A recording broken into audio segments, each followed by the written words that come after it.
Hi everyone, welcome back to a new video. Today we're using a Lishi. It's a Citroen DS3. It's a VA2 lock profile. This is the Lishi in question. We've already got it in the lock. It's a VA2T, as you can see.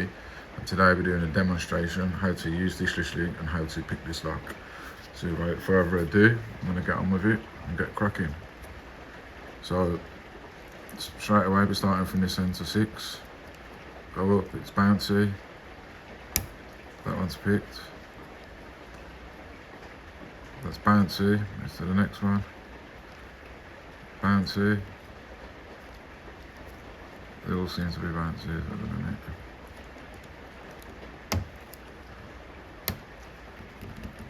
Back to the beginning.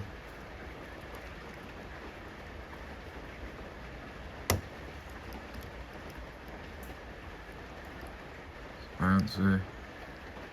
Bouncy, bouncy, bouncy.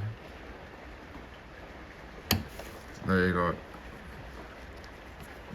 Lock is now picked, as you can see.